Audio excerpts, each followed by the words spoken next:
Soils are teeming with life, and it's been said that soil is the most complex and diverse ecosystem on Earth. 1 teaspoon of soil may contain as many organisms as there are humans on this planet. It may contain hundreds of meters of fungal hyphae, protozoa, nematodes, insect mites, and other animals. And if you add them all up, you may find that 1 acre of soil contains 37 tons of organisms. That is equal to the mass of 50 cows. Now granted, most of these are teeny tiny, but they play important roles in soils. Most of these organisms are involved in the decomposition of organic matter, which is a really important mechanism that stores and releases nutrients and keeps nutrients cycling through ecosystems. They help fix nitrogen from the atmosphere. Others are ecosystem engineers. Earthworms are a prime example for that. They may cause plant diseases, or they may help in suppressing pathogens. But all of them together work in this wonderful system, the soil ecosystem. The sum total of life on Earth, together with the global environment, constitutes the ecosphere. And then the ecosphere, in turn, is composed of numerous self-sustaining communities of organisms and their inorganic environments and resources, which we call an ecosystem. An ecosystem contains organisms, minerals, nutrients, water, energy, air, and other abiotic constituents to form unique combinations that make up unique ecosystems. And within the Soil 205 class, when we talk about ecosystems, we spend a lot of time talking about the abiotic environment, and now we want to talk a little more about the biotic environment. The organisms contained within these ecosystems can be grouped numerous ways. One of them is to simply group them by size, where we distinguish micro, meso, and macrofauna. We can distinguish them, or we can separate them into classes based on phylogeny, or we can look where they obtain their carbon and energy. And we've already learned about some of these terms. We've learned about photoautotrophs. These get their carbon from the atmosphere, carbon dioxide, and they get their energy from the sun. In contrast to that, there's also chemoautotrophs. Now, they're also called autotrophs because they get their carbon from the same source, from atmospheric carbon dioxide, but they're called chemoautotrophs because they get their energy not from the sun, but they get it by oxidation of inorganics. So most nitrifying bacteria will be chemoautotrophs. But there's actually a much larger group of organisms in soil that we call chemoheterotrophs. Now these get their energy and their carbon from organic carbon. That makes them consumers in the system because they eat organic carbon that was assembled by the producers in the system. The major primary producers are the plants that use solar energy and carbon from the atmosphere in photosynthesis. The tops of plants then provide food for consumers and decomposers above the soil, and roots, tubers, and other underground organs provide food for consumers and decomposers within the soil itself. There's an additional small amount of inorganic carbon that gets fixed by the chemotrophic bacteria, and when we take this all together, the productivity of a terrestrial ecosystem is basically a measure of the net photosynthesis, which is the photosynthesis minus the respiration by the plants. In the transformation of plant material into animal biomass, considerable carbon is returned to the atmosphere as carbon dioxide, and some energy is dissipated as heat. And most of the original carbon, most of the nutrients are still in the feces, which is why manure is such a good source of nutrients. The primary consumers eventually become food for secondary consumers and tertiary and so forth, additional levels of consumers. Eventually, they all die, they're added to the soil along with all the fecal material and whatever is left from the primary production that was unused. These materials then serve as food for all the soil-dwelling consumers and decomposers, and ultimately all the carbon that was originally fixed in photosynthesis is returned back to the atmosphere as carbon dioxide, and the energy is lost as heat. The nutrients that were originally absorbed by the producers are released for use in another cycle of growth and decay, and the result is that the major function of soil organisms, although that sounds kind of sad to say, is in the cycling of energy and nutrients, where the producers immobilize and assimilate nutrients, and then all the other participants mineralize and help in the release of nutrients. The majority of consumers in soils are microorganisms, and most of their job is the decomposition of organic materials. At the sort of soil and root interface, the plant and the microorganisms have a whole bunch in common.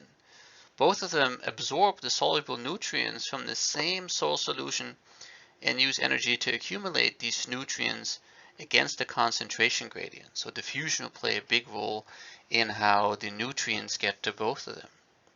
Both are affected by water availability as expressed by water potential gradients and the conductivities to replenish the water that they take up. And they're inhibited by the exact same salts, and they compete for soil oxygen the same way. So plants and microorganisms are competitors in a lot of ways, but they also depend on each other in this continuous cycling of energy and nutrients, and some of them have created symbiotic relationships. The majority of these microorganisms are bacteria, and they're not only the smallest living organism in soils, but they're also the most numerous. Most soil bacteria require oxygen from the soil and are classified as aerobes. And some aerobic bacteria can adapt to living in the presence or absence of oxygen. Then we call them facultative aerobes.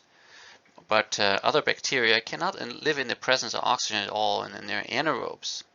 Soil bacteria differ considerably in their nutrition and their response to environmental conditions. Consequently, the kinds and abundance of bacteria depend both on the available nutrients present and on the soil environmental conditions. The bacteria habitat requirements make them mesophilic or extremophiles, which means that they have really strict requirements for what their habitat looks like. It has to have just the right temperature, the right water availability, the right pH range, has to have oxygen or no oxygen available, has to have food, the nutrients and the carbons available. In addition to that, they're quite vulnerable to drying. So most of them are not going to be very mobile, and they require biofilms or pore water to live in. And given the right conditions, they reproduce extremely fast. However, the growth is normally not sustained for very long because they either run out of one of the important things that they need, for example, a food source, or the byproducts that they create just kind of accumulate too much, and then their growth will stop.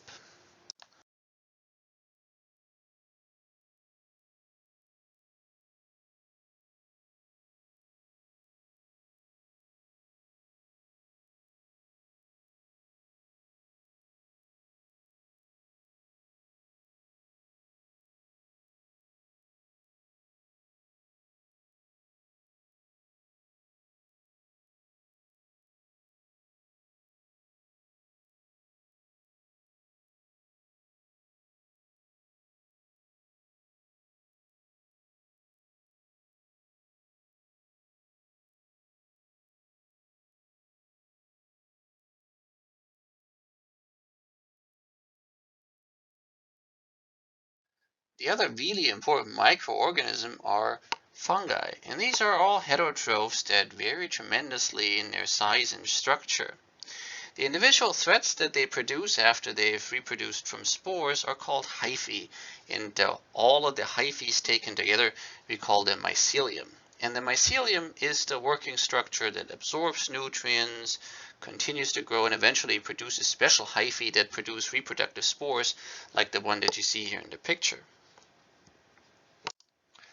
Hyphae, for the most part, or fungi, live under aerobic conditions, and they have a major advantage over bacteria in that they can both grow, invade, and penetrate organic material. So they're not necessarily just bound by the individual habitat that they're in. Fungi are important in all soils, but their tolerance to more acidic soils makes them particularly important in acidic forest soils, where they're really efficient decomposers. And like we've learned earlier in the semester, they're really important for stabilizing aggregates with their hyphae. Now, like I said earlier, both the plants, the bacteria, and the fungi get all their food through diffusion. And the diffusion of ions in solution is relatively slow, as you can imagine. But the diffusion rates vary quite a bit between nitrate, ammonia, and phosphorus. And you can see that especially access to phosphorus is going to be quite limited because there the diffusion rates are really, really low.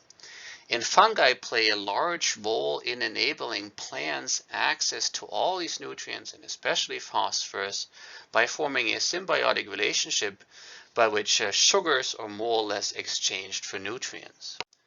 And the way that the fungi do this is by basically extending the root system of the plant.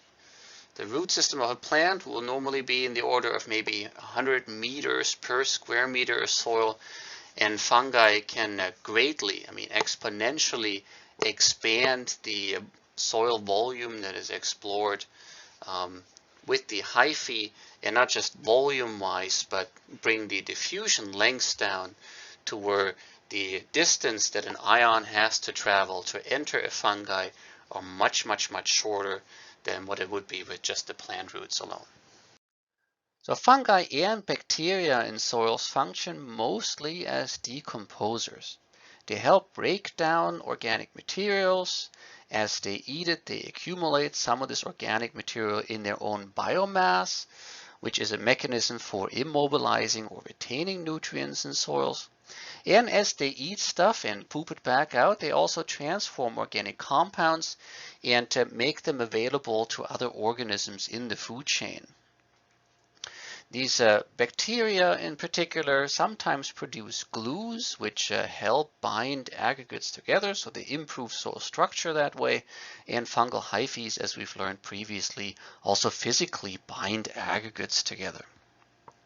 The bacteria are further very involved in converting different forms of nitrogen. So there's very specialized bacteria that are nitrifying or denitrifying and play a big role in the nitrogen cycle in soils. Bacteria and fungi also in some sense compete with other organisms that may be disease causing. So they eat the same food, they occupy the same habitat. So they might help plants in that way. And bacteria oftentimes also help plant growth directly by fixing nitrogen. And for fungi, of course, we've learned about mycorrhizal associations with roots that help deliver nutrients such as phosphorus to the root and do that in exchange for simple sugars.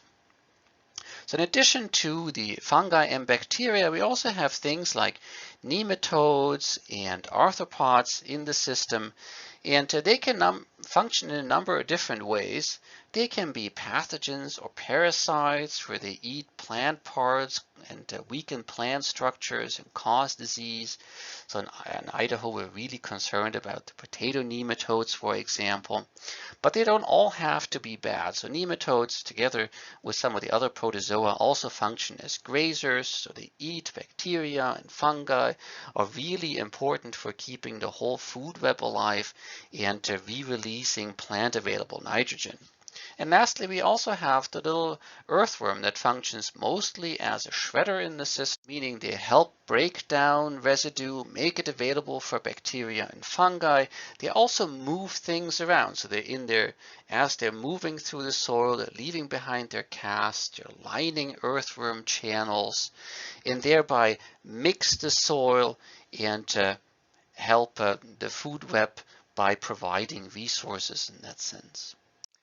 The last couple points also highlight why earthworms are considered to be ecosystem engineers. So they improve the physical structure, change the environment in a sense that may benefit some of these ecosystems. Well, and lastly, there's also higher level predators in the whole system. There's voles and groundhogs and whatever else that then finally also connect the soil ecosystem more directly to the ecosystems outside of the soil. So microorganisms, the bacteria and the fungi, are very good at digesting organic compounds of various composition. And one could say that they have an almost unlimited digestive ability. They're not very specific to the carbon sources they get. And when they do have the right kind of conditions and carbon available, they can use that carbon up really, really quickly, or that food up really, really quickly. Well, however, they're not very mobile, so they always have to wait for just the right conditions to be biologically active. And the right kind of conditions relate to water availability, oxygen or other electron acceptor availability, right kind of pH, right kind of temperature, and of course having food available. So soil ecologists have sort of termed that the sleeping beauty syndrome in soils, where they're all sitting there dormant, waiting for the right conditions. And the right conditions can come in various ways, and maybe we could call this the Prince Charming has to come by to wake up the microbes to bloom and feed and multiply. So sometimes the Prince Charming can be macrofauna, in that macrofauna is way more mobile, is able to distribute organic foods throughout the whole system, improve physical conditions, and so forth. The mobility that they have and the response that they can have to changes in resources throughout space and time sort of comes at the expense that most of the macrofauna is not as adept at dealing with all kinds of different carbon structures, so we could say they have limited digestive ability. The large heterogeneity, both in space and time, in terms of the right kind of conditions and food availability for life in soils, means that life is not dispersed equally in the soil system, but can be found in hotspots.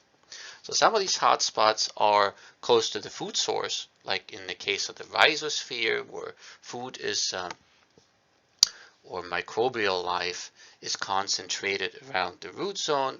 It happens within pores, within the porosphere.